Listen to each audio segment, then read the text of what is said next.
Welcome to Farming God, a podcast that goes to the places and speaks with the people of America's spiritual revolution, cultivating a compassionate language conducive to asking bigger questions to foster a shift in cultural values and expand our political imagination.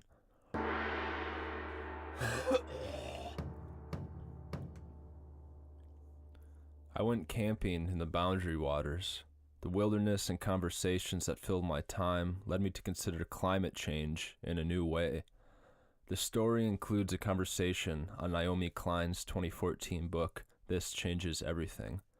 Links to it are in the show notes. Smoke signals at farminggod.org. Stay awake.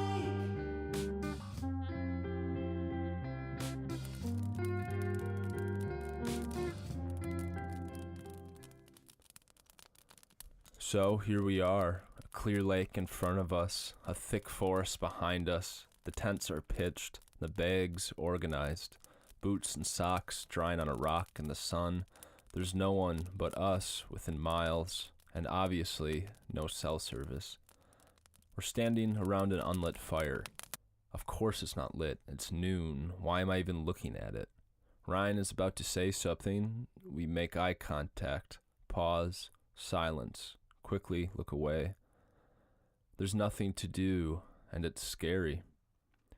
The Boundary Waters are a series of protected lakes sprinkled on the U.S.-Canadian border in the northeast corner of Minnesota.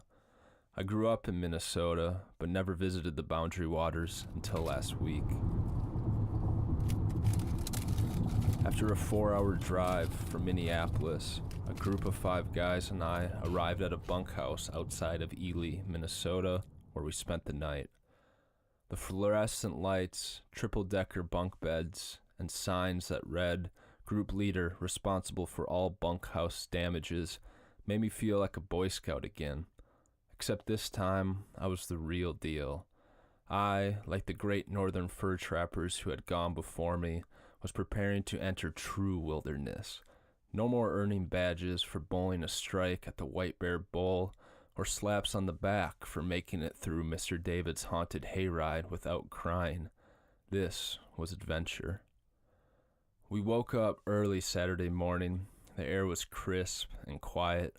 I found myself jogging up and down the stairs, to my bunk, to the bathroom, to the breakfast area, hey, free coffee, to the water spigot, to the bathroom, and eventually to the central lodge where we loaded the van scheduled to deliver us, our bags, and canoes to the edge of a lake. From here, we'd begin the journey to our campsite, which consisted of a 10-minute portage, followed by a 1-hour paddle, followed by 3 more portages and 3 more lake crossings. For the next 2 days, we explored, fished, and talked. We covered the big things: religion, politics, and our place in society. I feel like a lot of us, myself included, are trying to cope with this existential transition that's happening in gender roles, in family roles, because as Donnie was saying, historically, men have been the providers, the breadwinners, the fixer-uppers, the general, just kind of, the man of the house. That's what you're meant to do. And those kinds of roles are being tipped on their head and with good reason, deflated socially. And I think our generation is the first generation, especially those who live in liberal urban enclaves. I'm glad you brought that trying, point up, because yeah. this is not happening in South Dakota. I can guarantee you. Yeah. We're trying to cope with that, It's trying to kind of, there's this, that change is happening, and it's like, well, we're not necessarily supposed to be the sole providers. We're not supposed to be the people who know how to do everything anymore. All of these responsibilities can and should be shared. And if they're not, then ego and machismo are overruling. Steve, are you asking what we're going to do in our 40s and 60s? Yeah. Yeah, please tell me. I'm more just generally pessimistic or optimistic about it. I gotcha. I am optimistic. You sound the most pessimistic of all, though. Only on a individual level do I feel optimistic. But Do you want to say why? no. I don't know. I think it's pessimistic. Trust me, you don't want to know. But we mostly talked about nothing. The best way to cut a bell pepper, how to tend to fire. This fish head broth better not ruin the curry. Every comment, statement, question interrupted with another pun. Look, got the raisins. Can't forget the cashews. Yeah! The shoes! The camp shoes? Camp shoes. The trip blurred together into a sequence of eating, fishing, paddling, and talking. At some point, Collin, the shoes man, referred to Naomi Klein's book as the environmental work of our generation. Bold statements from thoughtful people catch my attention, so I read it the week we returned.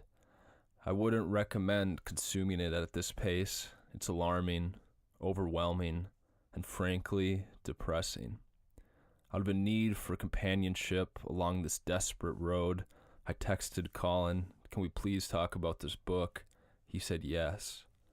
So a week after returning from the Boundary Waters, we met in a park on a Tuesday afternoon. Couples were laying on blankets, guys playing 3-on-3. In the distance, girls wearing pink, blue, emerald hijabs ran up and down a hill. The breeze was cool, but the sun warm on the backs of our necks, discussing our place amidst a changing climate.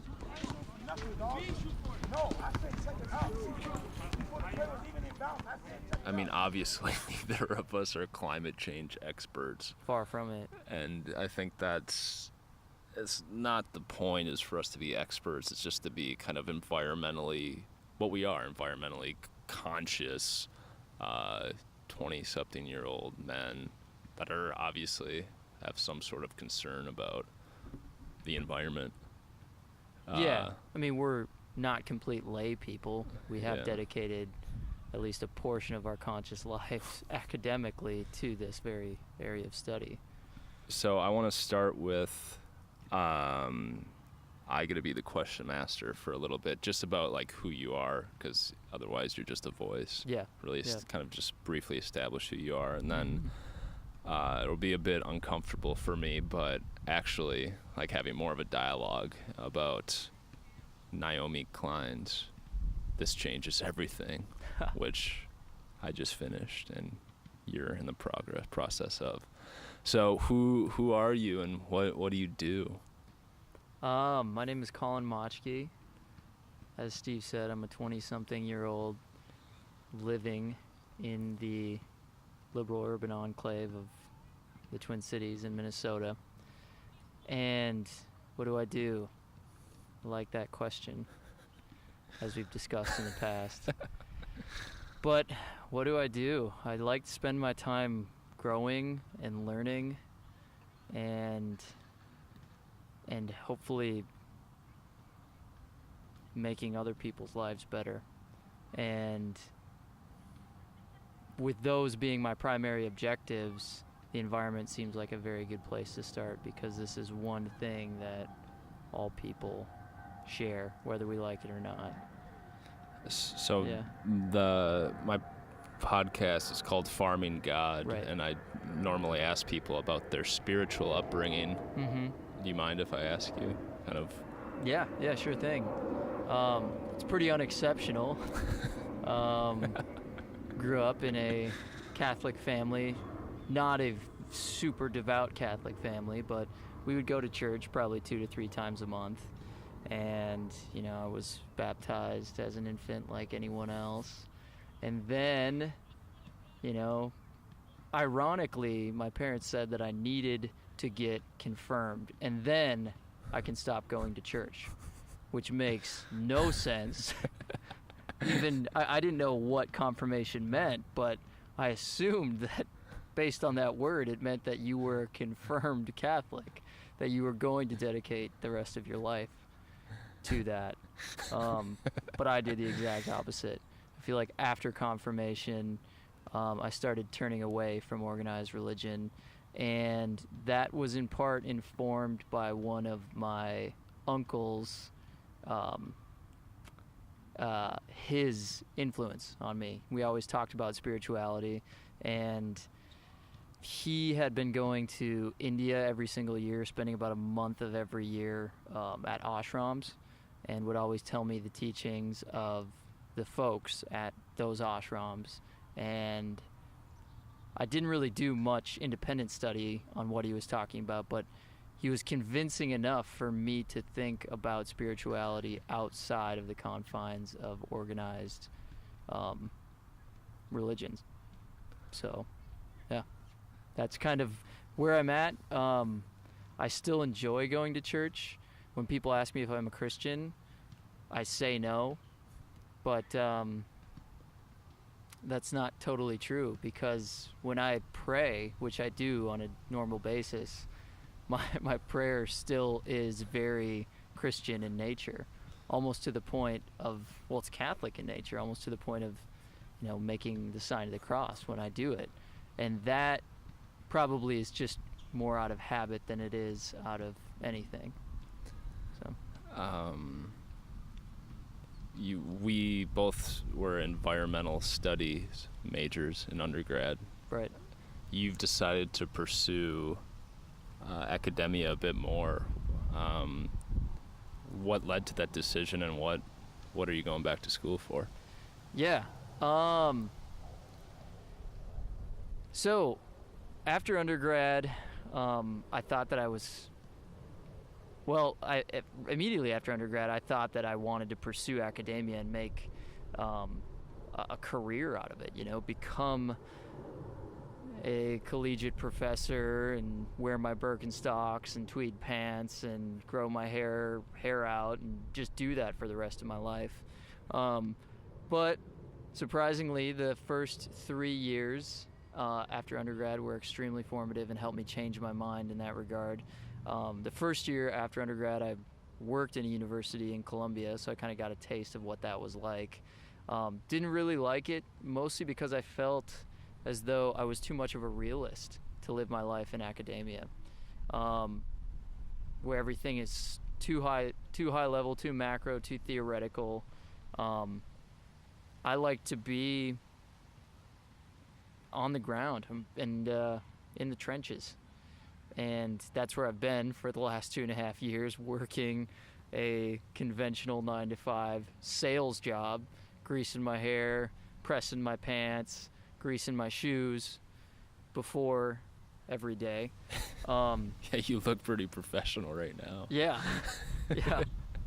And I was doing that, and to be frank, it was taxing initially, but then I feel like the wild animal that I was eventually became tame, and I learned how to sit at a desk for that long and make phone calls and what have you, and realize that there's impact in what you are doing in the private sector, and had this big aha epiphany moment where I thought to myself, yes, I probably still need to be in the business sector, but I need to marry that with this undying passion for the environment. And what I was doing at that time, which was aquaculture related, just seemed like a complete and utter contradiction to any kind of environmental sensitivity. So then I went that way. And now basically I just want to get a master's under my belt so that I can more easily obtain a private sector job that's close to environmentalism. It's a damn long-winded answer. And what's the program you're going into? It's called Natural Resource Science and Management at the University of Minnesota. Okay. Yeah. So we're both in the throes of this book. I consumed it probably at an unhealthy pace. Okay. I was in eastern Wisconsin and throwing firewood around, and I had my headphones on, so it was in my ears, my noise canceling earphones for like 7 hours a day. I was Wow. listening to Naomi Klein talk about climate change. So this changes everything, I guess, in short, is a book on climate change and the extent to which that word climate change branches out into, which is everything, seemingly. So it starts off very alarming. Mm-hmm. And Yeah, using these fear tactics, the same sorts of rhetoric that you hear, I mean, in Earth in the Balance and Inconvenient Truth. mhm. Yeah. Yeah, I don't know where. I mean, it's this, what I struggled with at first is that it's this huge topic that's extremely loaded with all these connotations. When you say climate change, it's almost just like attached to kind of like liberal jargon almost. Like immediately you just go there, and it's kind of like divided people, this language that has separated into a partisan thing. But as the book progressed, it became clear that it's so much more than that. And something you said when we were driving up to the Boundary Waters was that the idea that the generation following us, your, my potential children, won't ever see snow is something that she eventually got to in her conclusion. Right. Which is this idea that it transcends politics in any sort of way. And it's this deeply human issue that has been convoluted by extractive industry. Mm-hmm. And it's like, how... Could I comment on that? briefly? Yeah, let's please interrupt me. That resonated with me. Her kind of bringing in this human component, and she literally uses the exact same anecdote of her child not being able to meet the polar bear or the moose or something Moose, like that. yeah. The moose in that story she always read to her daughter. Mm-hmm. Yes, that resonates with me, but I could also see a lot of people being disgusted by that. Yeah. That's a little bit too human, and unfortunately in this this world where people avoid that level of pathos, that takes away your credibility. So I enjoyed reading that, but at the same time, I could see a lot of people being repelled by those kinds of anecdotes. Really? So, I mean, but if we can't, like, it feels like that is fundamentally the most human issue, is like the future of our kin, almost. So if that's not something that can bridge this partisan, we're getting to a point where left and right, socialist, capitalist, it's just not going to matter anymore. Like, we're at this issue that's so much bigger than these things. Right. And like, what could bring it back around if like children Yeah, this is, I mean, probably a stupid point to make, but I think rhetorically you bring up an interesting thought, in that, you know, our primitive objective of any kind of species on planet Earth is to proliferate, you know, provide a home for the future of our children. She could have changed her argument a little bit and pivoted more to the survival of her kin rather than seeing some kind of charismatic megafauna in the future. Because as soon as you talk about that polar bear that's floating on the ice, as soon as you talk about that moose that's developing a brain disease in northern Minnesota, that partisanizes it a little bit. It makes it seem like, ooh, we got some tree huggers here loving on these large animals again.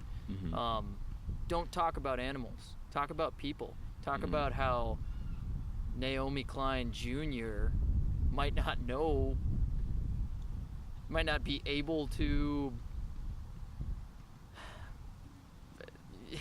fill in the blank. All of these other things that could jeopardize her existence as a person. Yeah. You know, that is resonant. That, yes. Okay. So, I mean, she obviously spends a long time talking about the natural disasters, the increase in extreme weather. Right. 3 points that kind of stuck out to me, and I was always just kind of waiting for this, just come on, get to the end. I want to hear the solution. Yeah. Where's the crux? Where's that turning point in the language? Yeah. It came eventually. I think we'll get to that at the end of this conversation. But 3 things that she talked about were divesting, blockadia, and the all-encompassing love. The idea of love. Sounds a little gooey. Yeah. She only said it kind of once, love, but there was a lot to kind of go around that. So divesting is pulling investments out of Exxon and oil extractive industries, and encouraging larger institutions who have large endowments to do so as well. I thought that was sort of encouraging. I mean, seeing that there has been some progress with large, especially universities doing it. I mean, regarding that point, I'm very cynical. It's starting the conversation by asking someone to move their money or refuse to take money from certain industries is a way of shooting yourself in the foot, in my opinion. That's not a good way to incite action unless you're trying to convince someone who's already on the boat, someone who's in the choir. That's just me personally. I mean, you can't tell, especially money. That's the one of the most emotive, sensitive things for anyone to talk about. I mean, this lies, though, at the base of her argument, is that we need a cultural shift. This is kind of the undertone for everything. So she's sort of proposing this post-consumer, post-exploitive, post-capitalist society that the culture may shift to. And in that case, when people are very conscious, this hypothetical case, when they're very conscious consumers, greed, I guess, takes a side seat. I don't know. I mean, okay, I guess we can move past. As aforementioned, I mean, I'm too much of a realist to buy into this. People will not be motivated unless there's a bottom line, unless there's some sort of individualistic gain in their action or decision. And that's what I'm a skeptic in reading this book already, because I know that she's right in saying that we need a cultural, economic revolution in our future. Otherwise, we are doomed. Yes, I get that. It's a great thing to postulate, and yeah, whatever. But she's seeming to forget who we are as people in the United States. So she makes it very clear that if current norms continue, what's going to happen? I mean, if we don't dramatically cut carbon input into the atmosphere, shit's going to shit pretty quickly. So I mean, by you saying that that you're a realist, that this is not going to happen, you're in turn kind of accepting that sea levels are going to rise uncontrollably, temperatures are going to rise uncontrollably, famine's going to hit Africa in a crazy level in 50, 100 years. Yes, we're a reactive people now. You can't take away personal liberties like driving a car from someone. You can't do that. You'll be shot. You can't tell someone that they can't take an 8-minute shower after their 11-hour day at the office. You can't do that. I mean, you can't tell someone that they're gonna go to fucking Outback Steakhouse and not get a steak.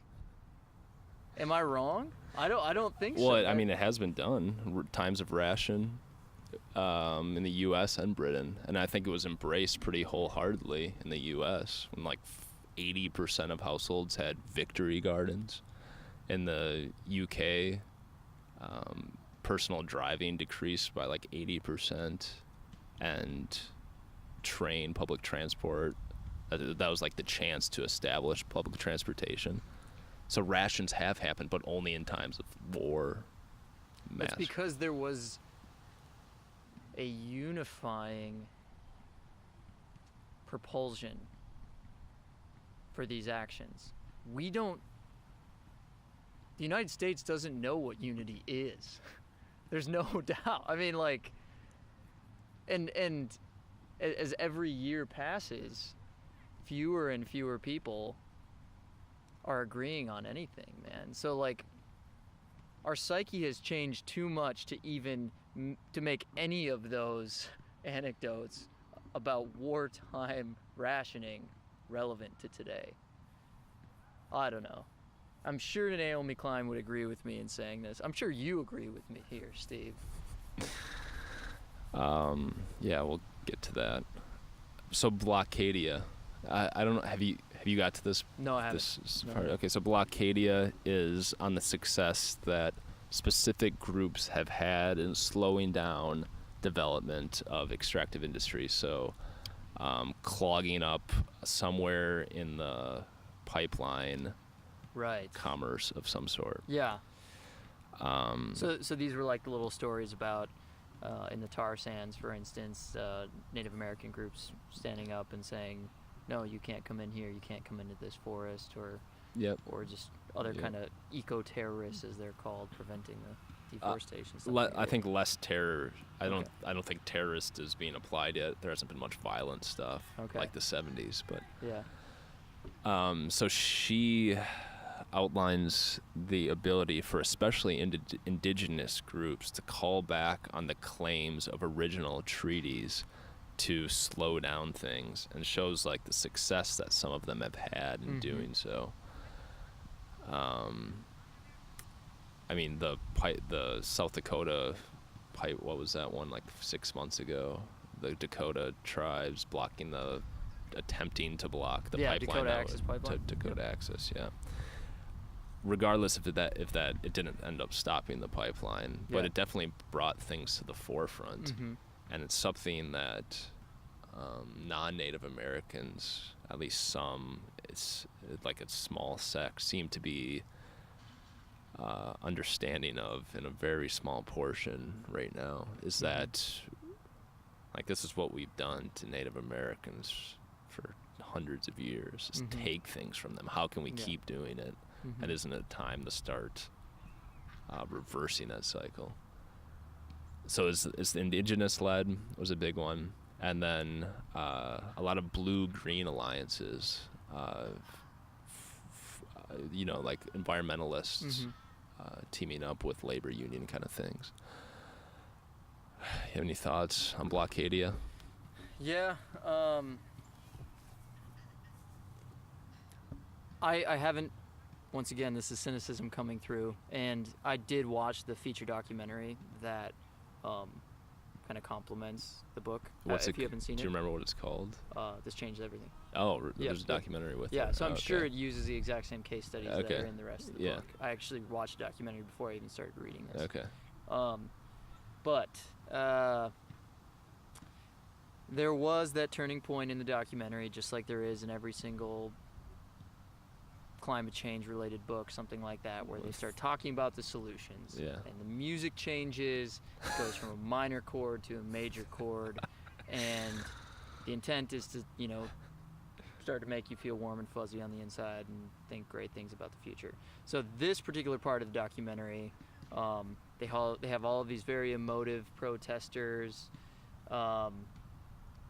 you know, all over the world, all sizes, shapes, and colors.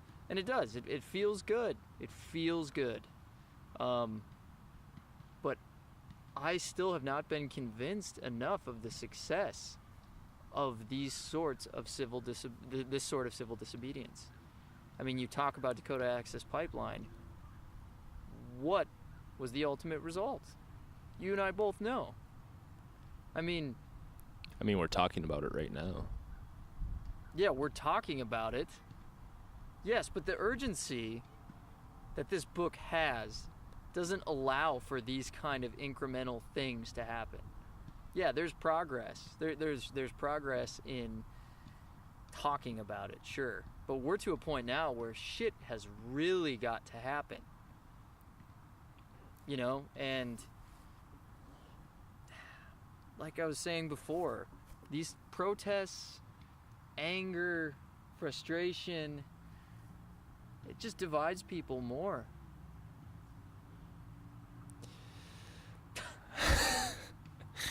Okay, so we've hit on Blockadia, we've hit on divestment.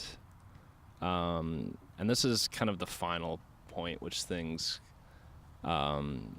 she doesn't say directly, but I just summed up with love, which is terrible, overused, too big of a word, and that's why I don't think she uses it. But this is basically a shift of cultural values, which is what we've kind of hit on so far. And she focuses on her children and her inability to have it was a son that she couldn't have, and ended up working. She says efforts will be fruitless unless they are part of a broader battle of worldviews, a process of rebuilding the very idea of the collective, communal, commons, civil, and civic after decades of neglect. The task is not just to articulate better policy, but to articulate an alternative worldview to rival one at the heart of the eco-crisis, which is interdependence over hyper-independence, reciprocity over dominance, cooperation over hierarchy. A deep capacity for compassion is only the possibility for civilization instead of barbarism. Yeah. I can hear the music in the background. That is a complete contradiction of kind of what is said earlier in the book. She cites, I believe, either a sociologist or psychologist who talks about worldviews and just grossly oversimplifies the concept of a worldview and divides it into two separate groups: egalitarian and hierarchical. Yeah, sure, whatever. And there's a pretty large portion dedicated to talking about how difficult it is for people to change their worldview. Right? That's at least what this sociologist or psychologist is saying. So either she disagrees with this person, or she's just forgetting that she wrote that 250 pages earlier. I think her statement is that they come in flurries. They come during moments of crisis. Like she cites the 70s when tons of environmental legislation was passed in like 2 years. And what that was spurred by? Collective impact. That's what it was spurred by. That's a foreign concept to humanity in the developed world right now. Like I said, there's nothing collective about what we do or how we act. I'm not totally pessimistic about the future here, Steve. I don't mean to say that. What I mean to say is that this kind of argument for action doesn't work. It's too hopeful, completely unrealistic. We have to play by the rules of the game that we have established. 500 years ago? Yes. Capitalism? Yes. We have to play by those rules. And as we've talked about in the past, we can be these assassins playing the game of capitalism. But that's how we got to do it. That's how it's got to be done. Because we got to make things happen fast. The only way things happen fast is if we're scared as shit, A, or B, there's a lot of money in it. And one of those two things, well, we're going to be scared, so that's going to happen. So that's going to incite some action because some crazy shit's going to go down in our lifetime. But right now, we got to start focusing on that option B, trying to really sell the bottom line of environmental activism. Prove that there is money in being environmentalist. So divesting in larger extractive industries and reinvesting into regenerative ones. Not necessarily. We don't need to completely deflate companies like Exxon and BP. You know why? Because they got so much power. We want them on our team. Why the hell would we just say, no, I don't want you playing with us. You're big and mean. No, we want the big mean guys on our team. We just got to convince them how to do it. We got to be smart. We got to sell them on this idea. It's surprising at you as like, and always like a very environmentally kind of outside dude. You've been around life. You're a hunter. You're outside all the time. Things that continue to grow, that are based on continual growth, that doesn't exist. That it'll all just come back around, don't you think? Yeah, and we talked about this. We don't want this insidious plan to end up biting us in the ass. But the fact of the matter is we don't have any other choice. The revolution that Naomi Klein is talking about is not going to happen in 50 years. No, it's not. But we could easily get some big money folks and big money industries to make the right decisions if we can prove that there's money in it.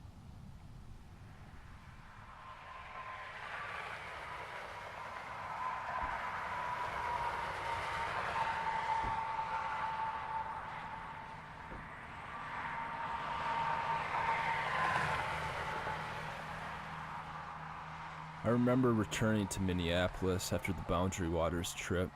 The 6 of us were standing on the corner of 19th and Como. The car unpacked, bags organized, boots and socks drying in the sun on the curb. The neighbor is drinking boxed wine on her porch. An off-duty security guard doesn't like the way we parked, and my phone's buzzing in my back pocket. We make eye contact with each other. Pause, silence, quickly look away. There's too much to do, and it's scary